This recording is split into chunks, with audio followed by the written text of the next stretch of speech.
जय हिंद फ्रेंड, हिंदी और प्राइड में आप सभी का स्वागत है। फ्रेंड्स, हिंदी साहित्य संबंधी वन लाइनर फैक्ट सीरीज में आज आप सभी से बात करने वाले हैं रासो काव्य पे।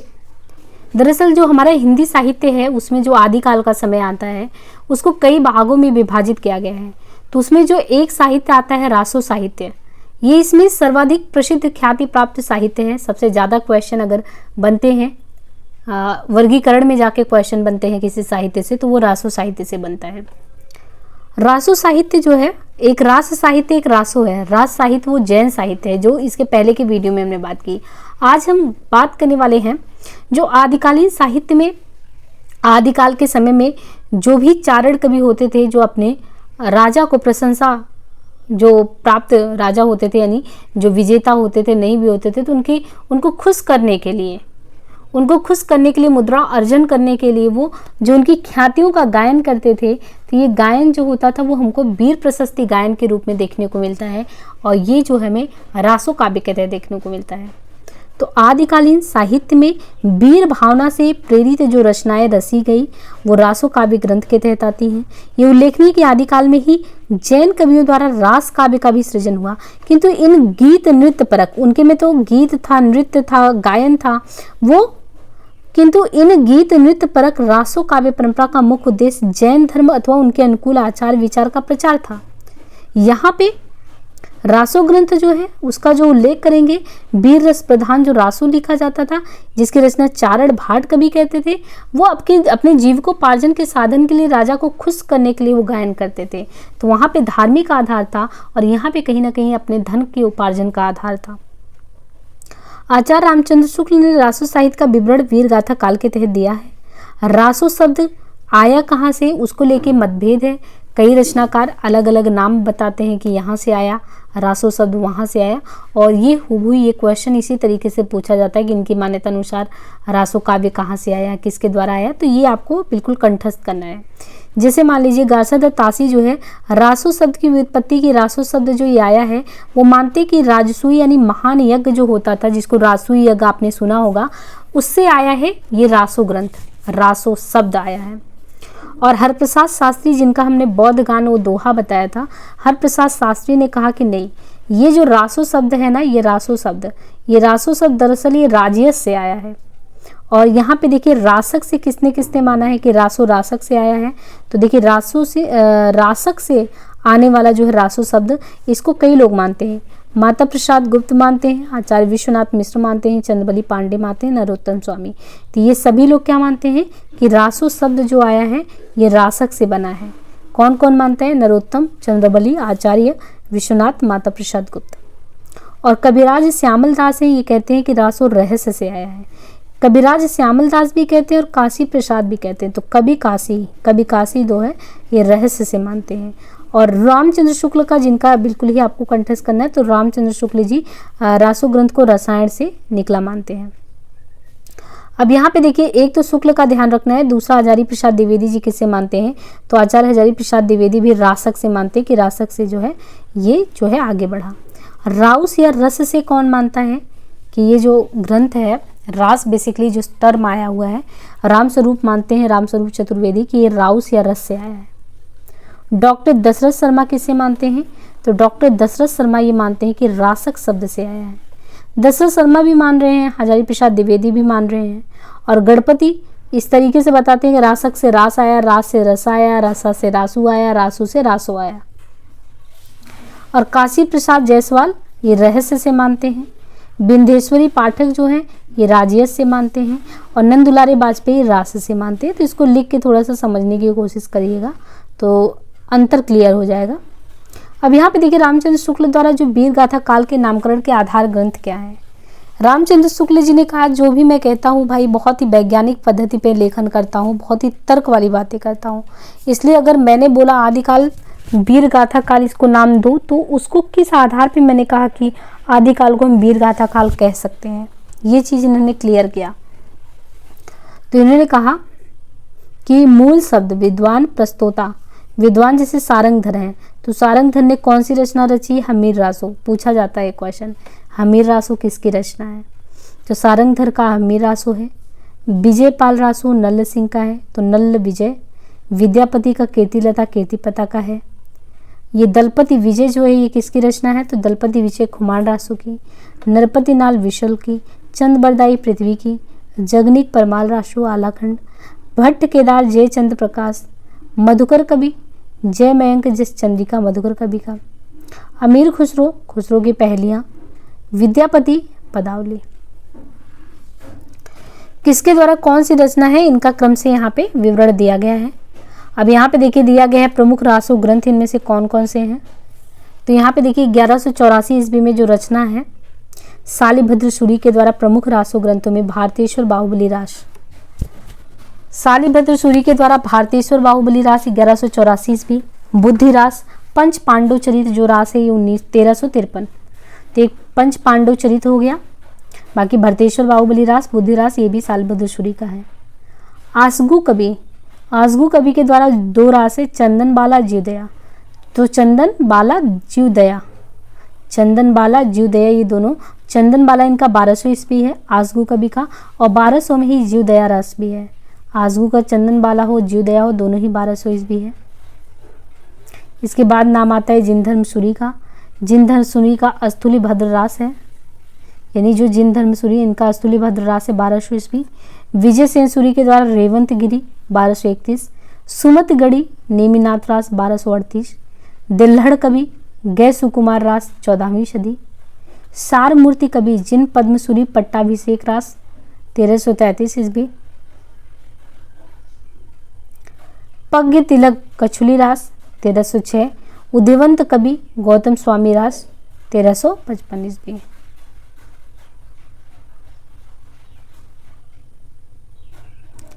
अब यहाँ पे देखिए एक एक लोगों के नाम और उनके विवरण दिए गए हैं। जैसे नरपति नाल, हिंदी का प्रथम 12 मासा वर्णन विशल देव रासो से प्राप्त होता है। पहला क्वेश्चन तो यही है, हिंदी में पहला 12 मासा वर्णन कहाँ देखने को मिलता है? तो पहला 12 मासा वर्णन विशल देव रासो से प्राप्त है, जिसका प्रारंभ कार्तिक मास से होता है। इस कृति में भोज परमार की पुत्री, जो ये नरपति नाल का ये बताया गया है कि जो लिखा गया है इस कृति में भोज परमार की जो पुत्री है और आमेर के जो राजा हैं विशल देव, तो भोज परमार की पुत्री और आमेर के राजा विशल देव, तृतीय की पत्नी राजमती की विरह व्यथा का वर्णन है। इनकी तीसरी पत्नी राजा विशल की तीसरी पत्नी जो है राजमती, उनका विवाह, उनका विरह व्यथा जो है इसमें दिखाया गया है विशल देव रासो में। आचार्य रामचंद्र शुक्ल ने वीर काव्य परंपरा का पहला ग्रंथ, यानी वीर काव्य में पहला कोई ग्रंथ लिखा है, तो ये विशल देव रासो को मानते हैं कौन? रामचंद्र शुक्ल। ये रामचंद्र शुक्ल के अनुसार है।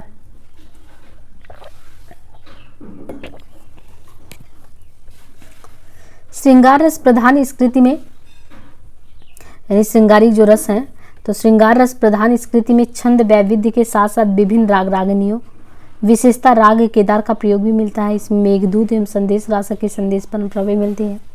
विभिन्न विद्वानों द्वारा विशल देव रासो का रचना काल का निर्धारण किया गया है। तो जो विशल देव रासो रचा गया है वो अलग अलग लोगों के द्वारा जो है यहाँ पे दिया गया है कि ये निर्धारण अगर देखें तो विभिन्न विद्वानों द्वारा विशल देव रासो का समय, यानी सब अपने अपने अनुसार मान रहे हैं। शुक्ल जी मान रहे विशल देव रासो का समय 1212 होगा, रामकुमार वर्मा 1058, गौरी शंकर ओझा करके 1030 से 56, मिश्र बंधु 1220, मोतीलाल मेनारिया 1560, सर्वमान्य मत क्या है सन 1212। तो सबसे ज्यादा माने जाने वाला समय विशल देव का है 1212। जनकवि जगनीक,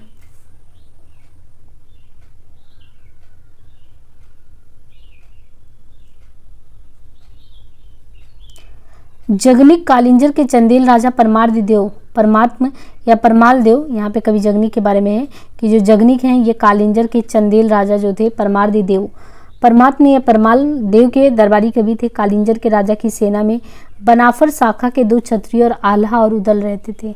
ये पृथ्वीराज चौहान तथा कालिंजर राजा के मध्य युद्ध में वीरगति को प्राप्त हुए।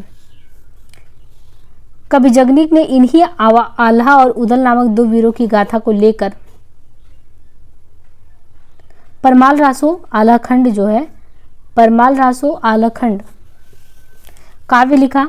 कवि जगनीक का आलाखंड जो है वो 36 खंडों में विभक्त है और अंतिम पद्य कृति का नाम महोबा समय है। सन 1965 में फर्रुखाबाद के कलेक्टर कौन थे? Charles Elliot. उन्होंने लोक प्रचलित आल्हा उदल संबंधी यह संग्रह आल्हा खंड शीर्षक से प्रकाशित कराया चार्ल्स इलियट ने। बाबू श्याम सुंदर दास ने इस ग्रंथ का शीर्षक परमाल रासो रखकर नागरिक प्रचार ने,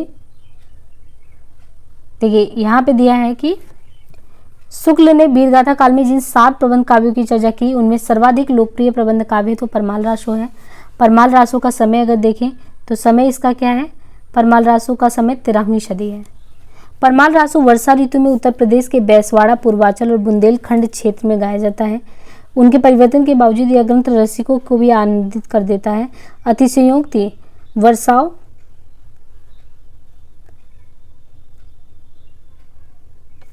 तो अनेक परिवर्तनों के बावजूद यह ग्रंथ रसिकों की आह्लादित करने में सक्षम है। अतिशयोक्तिपूर्ण वर्णन के साथ साथ दिया गया है। और यहाँ पे ये कहा कि बिहार और उत्तर प्रदेश के कुछ इलाकों में लठौर कहा जाता है इसे। डॉक्टर ग्रियर्सन ने लिखा है कि आल्हा उदल भारतीय वीरता के उस आदर्श को प्रस्तुत करते हैं जिसे धीर वीर कहा जाता है। धीर और वीर कहा जाता है। आल्हा खंड की प्रमुख जो पंक्तियां हैं, 12 बरस ले कुकुर जीवे और 13 ले जिए सियार, 12 बरस 18 जीवे आगे जीवन को धिक्कार। इनके अलावा जो मर जइहे खटिया पर तो कौआ गिद्ध न खइये मांस, जो मर जइहे रण खेलन में तुमरो नाम अमर हो जाए। कहते हैं सदा, मम्मी कहती हैं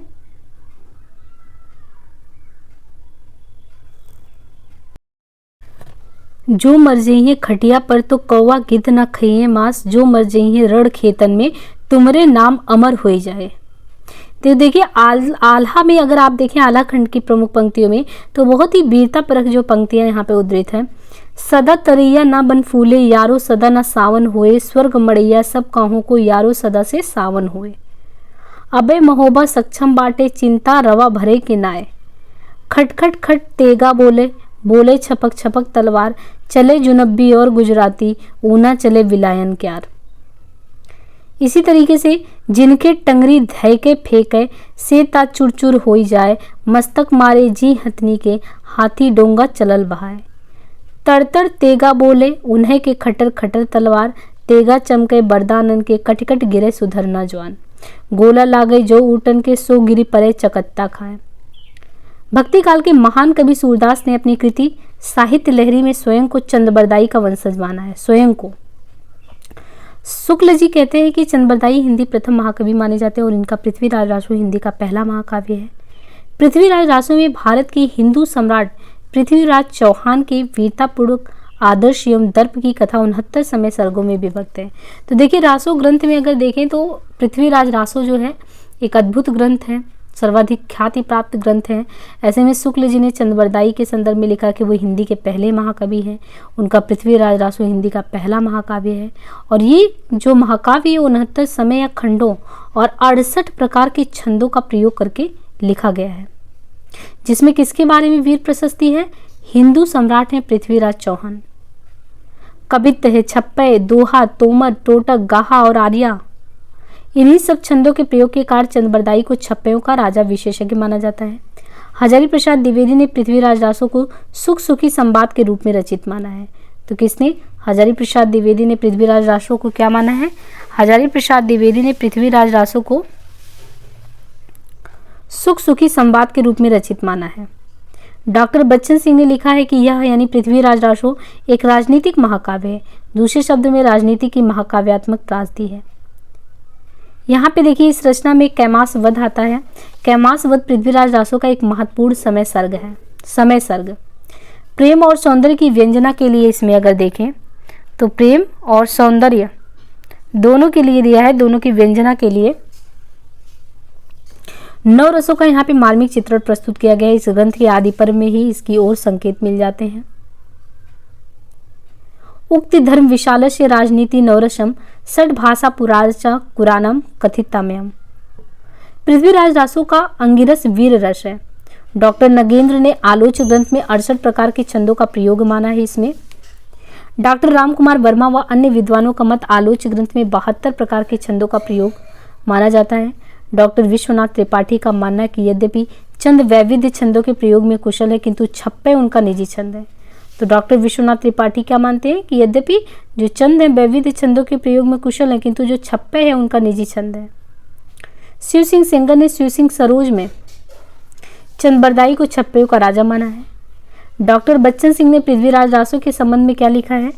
लिखा है कि समग्र महाकाव्य के भीतर से पृथ्वीराज की त्रासदी के साथ एक सामाजिक राजनीतिक त्रासदी भी उभरती है, जो जितनी पृथ्वीराज की है उससे कहीं अधिक राष्ट्र की है। यहीं से देश की दीर्घकालीन त्रासदी की शुरुआत होती है। रासो की प्रामाणिकता पर संदेह करने वाले सर्वप्रथम व्यक्ति जोधपुर के कविराज मुरारी दीन तथा उदयपुर के कविराज श्यामल दास थे। पृथ्वीराज रासो को प्रामाणिक अप्रामाणिक मानने वालों में कई लोग हैं। कुछ प्रामाणिक मानते हैं, कुछ अर्ध प्रामाणिक मानते हैं, कुछ बिल्कुल ही प्रामाणिक नहीं मानते। तो जो प्रामाणिक मानते हैं, पहले हमें उन्हें देखना है कि पृथ्वीराज रासो को कौन प्रामाणिक मानता है। तो यहाँ पे पृथ्वीराज रासो को जो प्रामाणिक मानने वाले विद्वान हैं उसमें हैं बाबू श्याम सुंदर दास, मोहनलाल विष्णुलाल पांड्या, मिश्र बंधु, कन्नल ताड़, राधा कृष्ण दास, मेनारिया दास, ताड़, मिश्र बंधु, पांड्या और बाबू श्याम सुंदर दास, ये सब मानते हैं कि पृथ्वीराज जो रासो ग्रंथ लिखा गया ये प्रामाणिक ग्रंथ है। उपरोक्त सभी का मानना है कि नागरिक प्रचारी सभा द्वारा प्रकाशित संग्रह ही प्रामाणिक है। और इसमें जो पृथ्वीराज रासो को अप्रामाणिक मानते हैं वो कौन से हैं? तो अप्रामाणिक वाले में कविराज मुरारी दीन है, कविराज मुरारी दीन, आचार्य रामचंद्र शुक्ल, कविराज श्यामल दास, मुंशी देवी प्रसाद, डॉक्टर बुलर, पंडित गौरी शंकर ओझा, रामकुमार वर्मा, ये अप्रामाणिक मानते हैं। और इसी में एक गुट है जो अर्ध प्रमाणिक भी मानता है। तो कौन है जो अर्ध प्रमाणिक मानता है? मुनिजन विजय, सुनीति कुमार, आचार्य हजारी प्रसाद, आगर चंद्र नेहटा, दशरथ ओझा, विपिन बिहारी चतुर्वेदी। चौथा मत नरोत्तम स्वामी का है, जिन्होंने पृथ्वीराज रासो को पूर्णतः प्रमाणिक माना है। देखिए किसने है? चौथा मत में नरोत्तम स्वामी है, जिन्होंने पृथ्वीराज रासो को कंप्लीटली माना कि प्रमाणिक है, नरोत्तम स्वामी। पृथ्वीराज रासो को डॉक्टर बुलर ने जाली घोषित किया। तो किसने? डॉक्टर बुलर ने जाली घोषित किया। आचार्य रामचंद्र शुक्ल ने प्राकृत पेंगलम के कुछ छंद के आधार पर हमीर रासो ग्रंथ के अस्तित्व की कल्पना की, जिसका रचनाकार सारंगधर को बताया। सारंगधर के द्वारा सारंगधर पद्धति संस्कृत भाषा में लिखा गया एक पद्य कोश है, किंतु बीच बीच में देश भाषा के वाक्य भी आते हैं। दोहे में रचित इस लोक काव्य 17वीं शताब्दी में कुशल राय वाचक ने कुछ चौपाइयां जोड़कर विस्तार किया। इसमें ढोला नामक राजकुमार और मारवड़ी नामक राजकुमार की प्रेम कथा है और यह लोक प्रसिद्ध प्रेम गाथा आदिकालीन श्रृंगार काव्य परंपरा की एक महत्वपूर्ण कड़ी है। यहाँ पे एक नाम आता है राउल बेल। राउल बेल के कवि है रोड़ा। राउल बेल रचना के कवि रोड़ा ने प्रेम वर्णन की जो परंपरा हिंदी में आरंभ की थी उसको ढोला मारूरा दुहा की रचना से विकसित रूप में देख सकते हैं। ढोला मारूरा दुहा का मूल रूप क्या है? दोहों में है। ये दोहें जो श्रृंगार रस की जो परंपरा को आगे बढ़ाती हैं और बिहारी के काव्य में फिर हमें आगे चल के ये चीजें देखने को मिलती हैं। इस ग्रंथ का सुसंपादित संस्करण सन 1934 ईस्वी में नागरिक प्रचारी सभा काशी से प्रकाशित हुआ। इसके संपादक श्री सूर्यकरण पारिक और श्री नरोत्तम स्वामी थे। बसंत विलास। बसंत विलास 13वीं शताब्दी में रचित महत्वपूर्ण काव्य ग्रंथ है। बसंत विलास 84 दोहों में रचित एक श्रृंगारी काव्य है, जिसमें बसंत और स्त्रियों पर उसके विलासपूर्ण प्रभाव का मनोहारी चित्रण है। बसंत विलास का संपादन सर्वप्रथम केशवलाल हर्षद राय ने किया। ढोला मारूरा दुहा 11वीं शताब्दी की मूल कवि कल्लोल कवि की रचना है। यह दोहा छंद में रचित प्रसिद्ध प्रेम काव्य है। भट्टकेदार। भट्टकेदार ने जयचंद्र प्रकाश और मधुकर कवि ने मयंक जसचंद्रिका 1243 ग्रंथों में जयचंद की प्रशस्तियों का वर्णन किया। अमीर खुसरो खड़ी बोली के आदि कवि माने जाते हैं। इनके द्वारा खड़ी बोली में रचित मुकरिया पहले आदि खड़ी बोली की प्रारंभिक रचना है। अमीर खुसरो का जन्म 1254 में एटा के पटियाली नामक गांव में हुआ था। लालन जाति के तुर्कवंशी सैफुद्दीन इनके पिता थे। ये चिश्ती संप्रदाय में दीक्षित तथा निजामुद्दीन औलिया के शिष्य थे। अमीर खुसरो को विद्वानों ने क्या कहा था? अमीर खुसरो को विद्वानों ने हिंदुस्तान की तूती कहा। इस संदर्भ में स्वयं अमीर खुसरो ने लिखा है कि चल मन तूतिये हिंदुम और रास्त पुरुषी जे मन हिंदुई पुरुषता नाज गोयम। अर्थात मैं हिंदुस्तान की तूती हूँ, अगर तुम वास्तव में मुझसे कुछ पूछना चाहते हो तो हिंदवी में पूछो, जिससे कि मैं कुछ अद्भुत बता सकूं। अमीर खुसरो फारसी भाषा के श्रेष्ठ कवि होने के साथ ही संगीतज्ञ, कोशकार, बहुभाषा भी सूफी औलिया कवि भी थे। अमीर खुसरो पहले ऐसे रचनाकार थे जिन्होंने ब्रज भाषा में गीतों और कव्वालियों की रचना की, जबकि चलती खड़ी बोली में मनोरंजक साहित्य भी लिखे। अमीर खुसरो से संबंधित फैक्ट है कि अमीर खुसरो के जन्म वर्ष को लेकर विवाद है। कुछ विद्वान खुसरो का जन्म 1253 से 1325 मानते हैं। रामचंद्र शुक्ल लिखते हैं कि अमीर खुसरो ने संवत 1340 के आसपास रचना शुरू की। इन्होंने गयासुद्दीन बलबन से लेकर अलाउद्दीन और कुतुबुद्दीन मुबारक शाह तक कई पठान बादशाहों का जमाना देखा था। ये फारसी के बहुत अच्छे ग्रंथकार और अपने समय के नामी कवि थे। इनकी मृत्यु संवत 1381 में। ये बड़े ही विनोदी, मिलनसार और सुहृदय थे। रामचंद्र शुक्ल के अनुसार कबीर की अपेक्षा खुसरो का ध्यान बोलचाल की भाषा की ओर अधिक था। उसी प्रकार जैसे अंग्रेजों का ध्यान बोलचाल की भाषा की ओर अधिक रहता है, खुसरो का लक्ष्य जनता का मनोरंजन था, पर कबीर धर्म उपदेशक थे। अमीर खुसरो ने दिल्ली के सिंहासन पर 11 राजाओं का आरोहण देखा। कौन वो व्यक्ति था? खुसरो जो थे वो दिल्ली के सिंहासन पर 11 राजाओं का आरोहण देखे थे। इतिहास के विद्वान कौन थे? इतिहास के विद्वान डॉक्टर ईश्वरी प्रसाद। इन्होंने अमीर खुसरो को महाकवि या कवियों में राजकुमार की संज्ञा दी। तो इतिहास के विद्वान है ईश्वरी प्रसाद। उन्होंने अमीर खुसरो को महाकवि या कवियों में राजकुमार कहा। अमीर खुसरो की रचनाएं हैं खालिक बारी, पहेलियाँ, मुकरिया, दो सूखने, गजल। अमीर खुसरो ने काव्य रचना दरबारी फारसी शैली में किया। अमीर खुसरो की पहेलियाँ और मुकरियों में उक्ति वैचित्र की प्रधानता है। अमीर खुसरो की काव्य पंक्तियाँ अगर बात करें तो ये है, गोरी सोवे सेज पर मुख पर डारे केस, चल खुसरो घर आपने रैन बही चौदेश। बहुत इंपॉर्टेंट ये पंक्ति है। दूसरा खुसरो के द्वारा है कि खुसरो रैन सुहाग की जाकी पी के संग, तन मेरो मन पीऊ को दो भय एक रंग।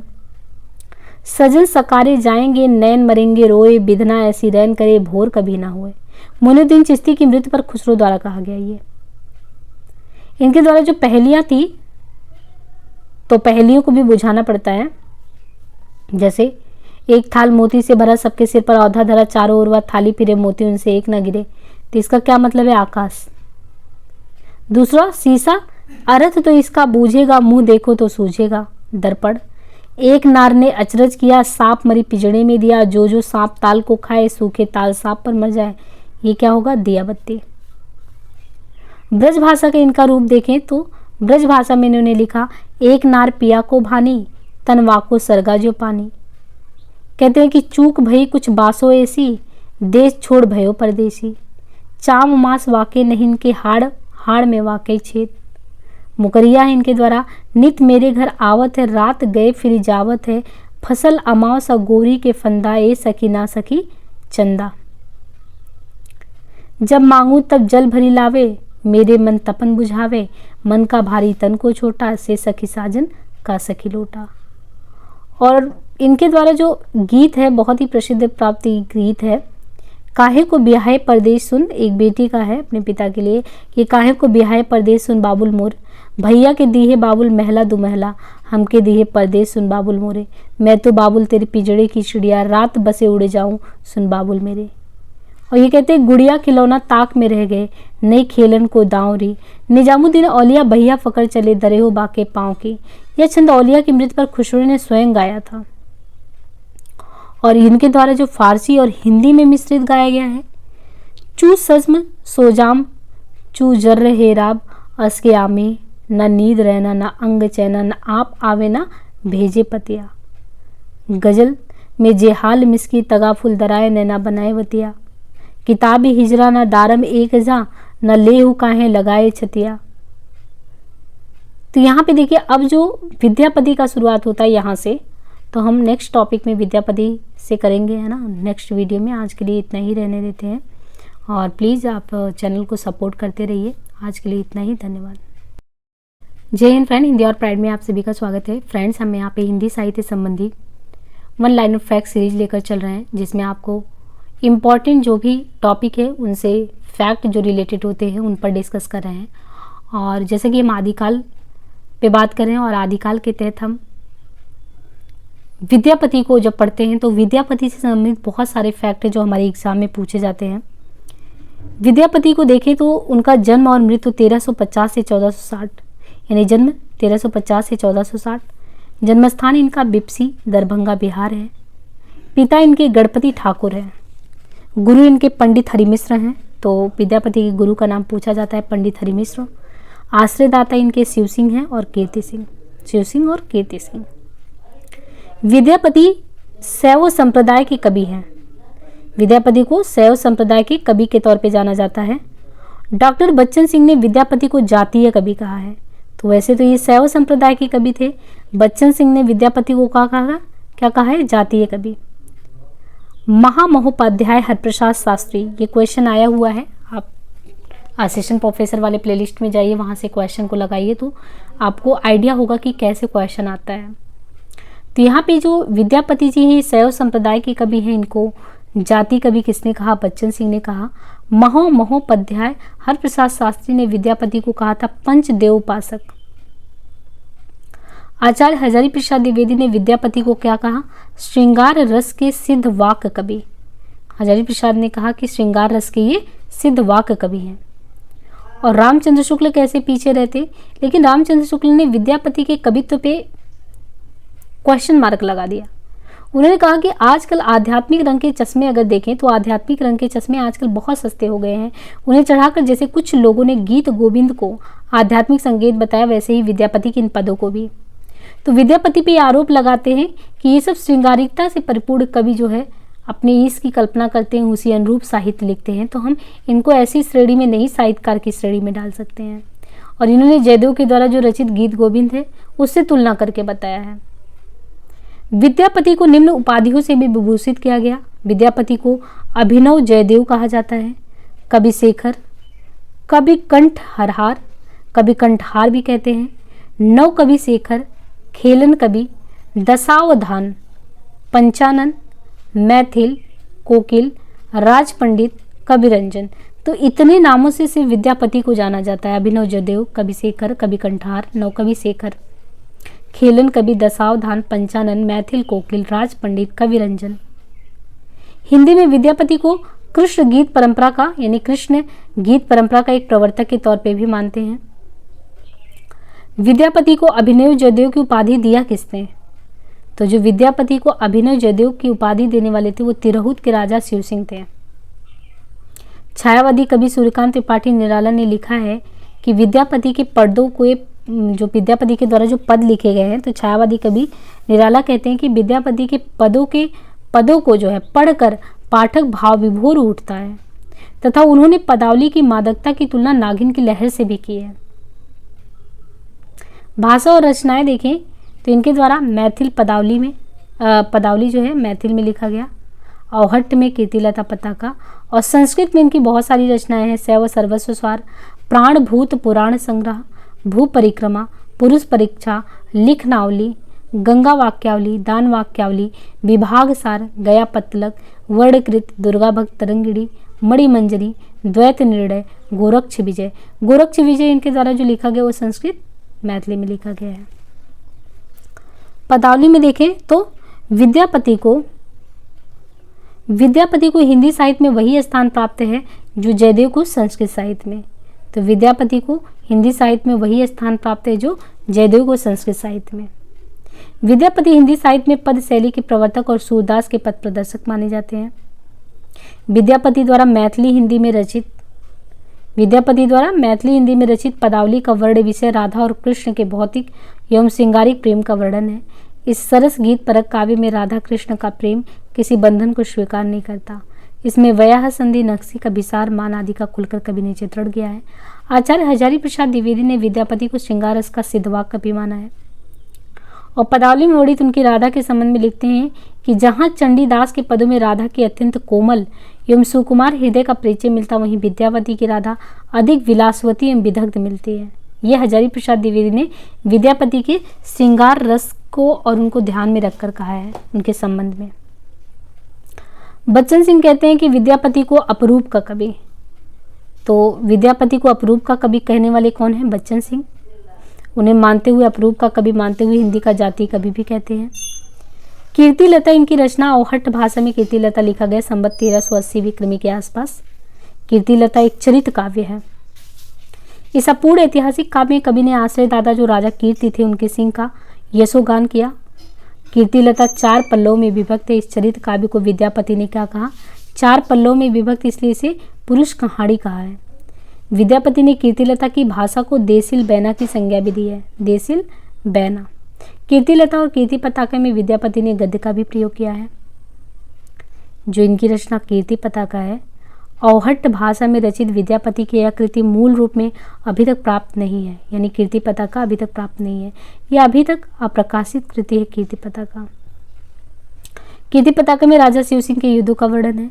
विद्यापति को शुद्ध श्रृंगारी, अब देखिए विद्यापति को कौन मानता है कि ये शुद्ध श्रृंगारी कवि हैं, तो उसमें आनंद प्रकाश दीक्षित, शिव प्रसाद, मुंशी प्रेमचंद भी मानते हैं, शुक्ल जी भी मानते हैं कि प्योर श्रृंगारी कवि हैं। राम कुमार वर्मा मानते हैं, बाबूराम सक्सेना, शिवनंदन, विनय कुमार, हरप्रसाद शास्त्री, सुभद्रा झा और राम वृक्ष बेनीपुरी, ये सब विद्यापति को शुद्ध श्रृंगारी मानने वाले विद्वानों में माना जाता है।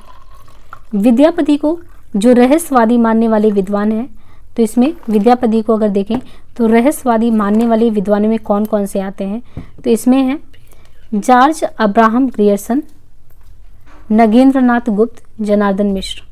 तो विद्यापति को जो रहस्यवादी मानते हैं, रहस्यवादी मानने वाले विद्वानों में जॉर्ज अब्राहम ग्रियर्सन, नगेंद्रनाथ गुप्त, जनार्दन मिश्र हैं। विद्यापति को भक्ति कवि मानने वाले कौन हैं, तो बाबू ब्रजनंदन सहाय, बाबू श्याम सुंदर दास, आचार्य हजारी प्रसाद द्विवेदी। कीर्ति लता में राजा कीर्ति सिंह और कीर्ति पताके में राजा शिव सिंह की वीरता और उदारता का चित्रण है। विद्यापति को किसने क्या कहा, कौन सी उपाधि दी, ये पूछा जाता है। जैसे विद्यापति को पंचानन किसने कहा, तो यहाँ पे देखिए विद्यापति को पंचानन कहने वाले आचार्य हजारी प्रसाद द्विवेदी, उनको क्या कहते हैं, पंचानन कहते हैं। और डॉक्टर बच्चन सिंह जातीय कवि, अपरूप का कवि कहते हैं।